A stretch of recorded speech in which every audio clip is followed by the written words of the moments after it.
Yes, hello, you audiences. Thank you again for joining another episode of Reality Unscripted. Once again, this is your host, Mr. Told You So. And I hope everyone is having had a good weekend, should I say, and starting off with a good week. And hopefully you have some good plans for your Christmas holidays coming up. Once again, whatever you do, hopefully it's one that you enjoy with friends and family, as this is the best time of the year to do so. Gets everyone together. You haven't seen familiar faces in quite some time, maybe for between the busy schedules that we all have. And also, do so in a very healthy way, as I am a big believer that health should be prioritized at all times, whenever you can, of course. But I do believe that we all have the ability to prioritize that if we really do won't make time to do so. Now, having said that, on this episode, I'm going to discuss the term of NPC, which stands for non-player character. And I wanted to discuss this because I'm not sure if anyone really looked into it. But if we were to look at a quick definition of what this is, and I've looked into it, in the previous months and years, it's not really a new term, but to some it may be. So what this is, this non-playable character, if you want to say, I always thought it was non-player character. I think either or is the same because it's really the same concept. It originates from video games. NPCs are characters controlled by the game's AI and follow repetitive, predictable patterns of behavior. On social media, particularly on platforms like TikTok, this term has taken on a new metaphorical meaning. So it's quite new. It's in the era of social media, but in actuality, it's always existed in video games. So if you want to take an example of an NPC in a video game, it's kind of like the popular game GTA, Grand Theft Auto, that is, or any video game that has a mass media platform where there's multiple players that are playing at the same time from the main players.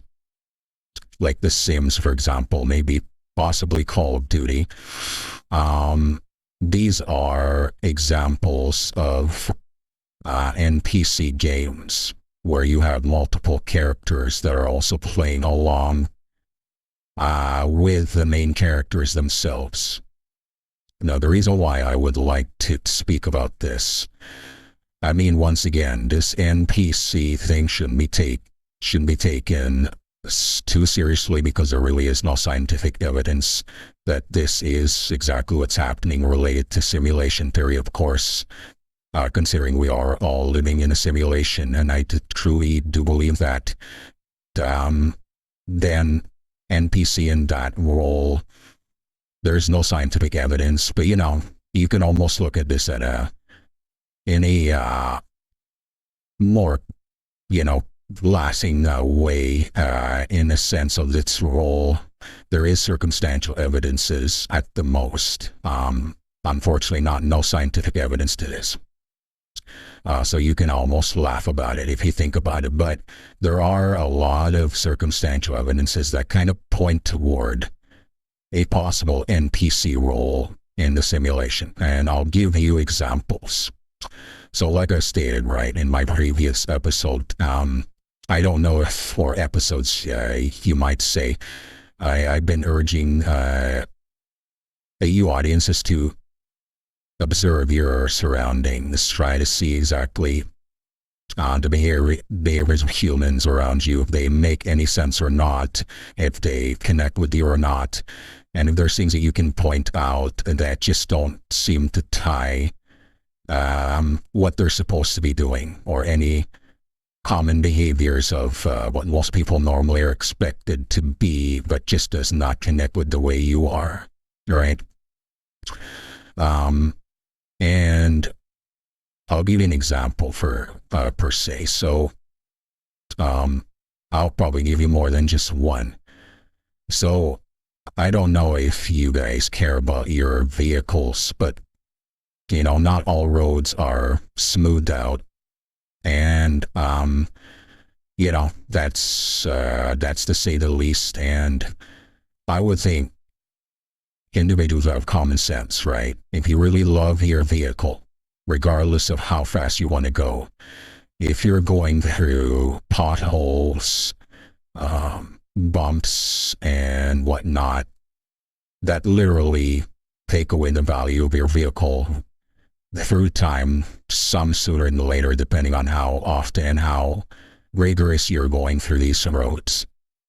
I would think the common sense and logical way to go about it, and once again, that's the entropy that I was talking about, because you're trying to avoid the chaos factor, right? The famous Tom Campbell entropy, right? And if you haven't looked into that yet, you should, because it does explain that an optimal society should be operating in a level of not high entropy, because high entropy means it degrades the value of its surroundings quicker than it should, right? It's kind of like a fruit becoming stale a lot quicker if it's not put in an environment like a fridge, where a lot of the organisms that normally would degrade its value are not able to do so. Now, at a low entropy state, you're doing things with common sense, to my opinion, logically, so you're trying to avoid the chaos factor. So that's kind of like equivalent to putting the fruit in the fridge so that it will not degrade as quick. Regardless, you can never avoid the entropies, because I think entropy is related to a force that exists in the universe that literally degrades things in its value over time, even space itself, right? But there's some ways to prevent that process from happening. So prevention is better than the cure, which means the prevention of it will actually help the longevity and the way that it operates at the optimal level. That's what you want to be doing as a society, just like these higher civilizations probably had figured out to do in the cosmos already, which is why they're in higher Kardashev scales, right? And look into my previous episodes or look into it yourself of what that is. But then technically Kardashev scales are from Nikolai Kardashev, is a theory that states that there are higher civilizations that exist in the cosmos because they follow a structure that allow them to operate at the optimal levels. And I would say entropy has a lot to do with it. A big portion of it, at the least. Now, having said that, now when you're going through bumps in a road with your beloved vehicles, which I would hope you guys would be doing, or gals, then you should slow down, right? Because by going fast, regardless of where you have to go, that's not really going to help your vehicle in the long run.